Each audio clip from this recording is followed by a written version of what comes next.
Assalamualaikum warahmatullahi wabarakatuh. Perkenalkan, nama saya Epis Nurmansyah, NIM 19042122. Kali ini kita akan membahas tentang materi konsep statistik parametrik.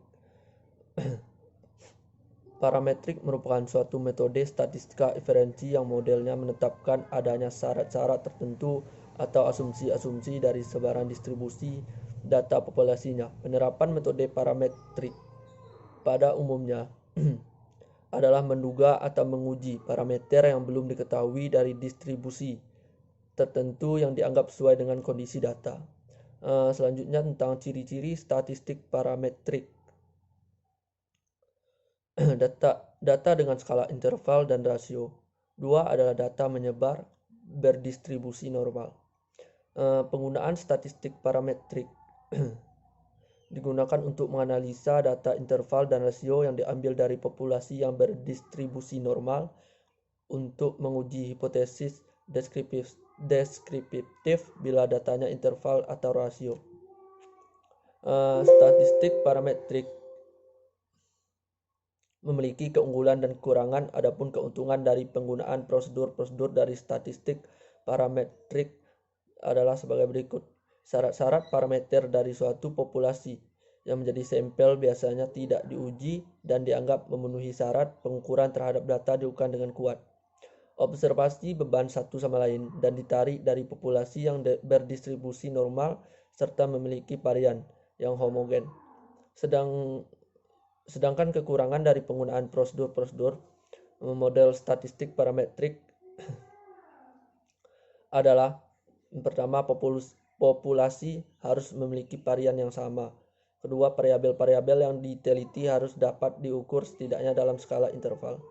Yang ketiga adalah dalam analisis varian ditambahkan persyaratan rata-rata dari populasi harus normal dan bervarian sama dan harus merupakan kombinasi linear dari efek-efek yang ditimbulkan. Selanjutnya tentang konsep statistika non-parametrik.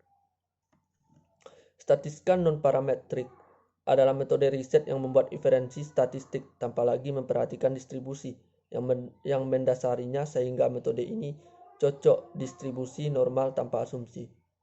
Alasan tanpa asumsi karena data penelitian diambil dari distribusi normal.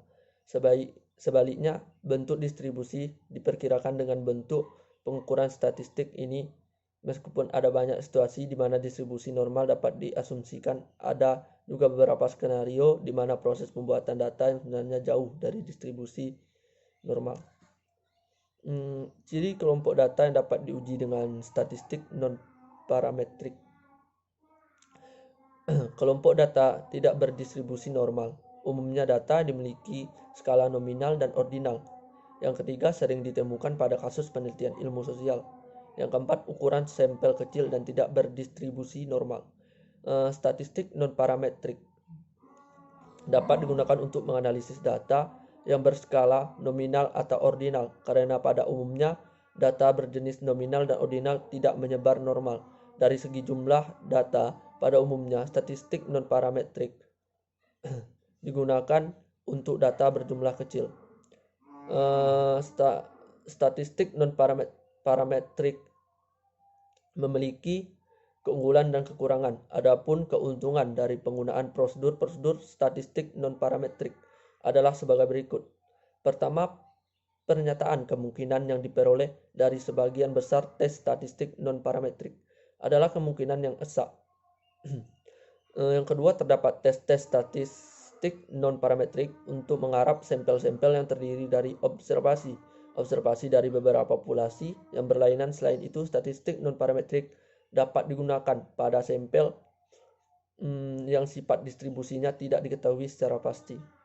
Tes-tes statistik non-parametrik dapat mengharap data yang berupa ranking dan data yang berupa skor-skor yang sepintas memiliki kekuatan ranking. Selain itu juga dapat mengharap data berupa klasifikasi semata yang diukur dalam skala nominal.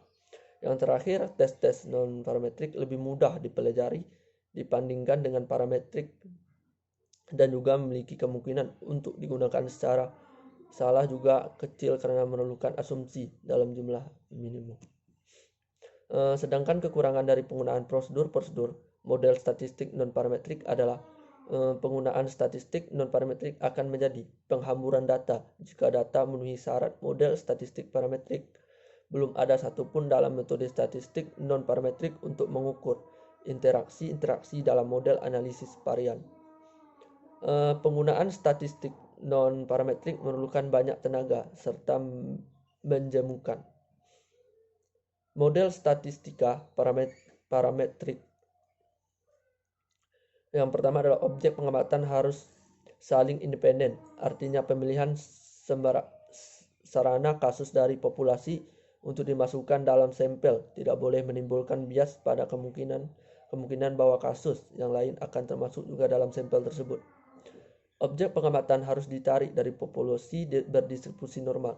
Yang ketiga, populasi-populasi di mana objek pengamatan ditarik harus memiliki varian yang sama.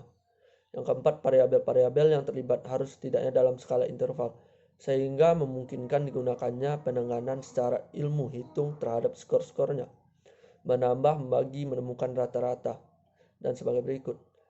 Yang kelima, yaitu tentang rata-rata populasi normal dan bervarian sama itu harus juga merupakan kombinasi linear dari efek-efek yang ditimbulkan, artinya efek-efek itu harus bersifat penjumlahan.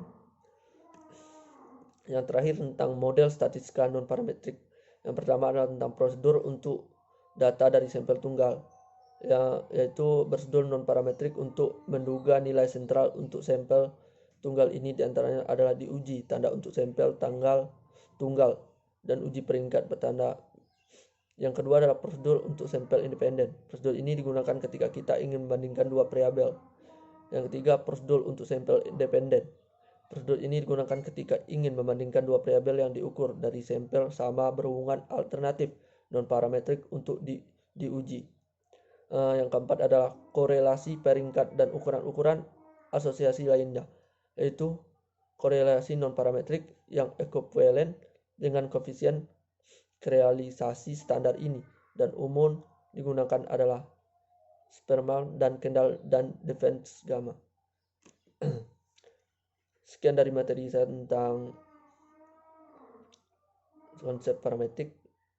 Terima kasih.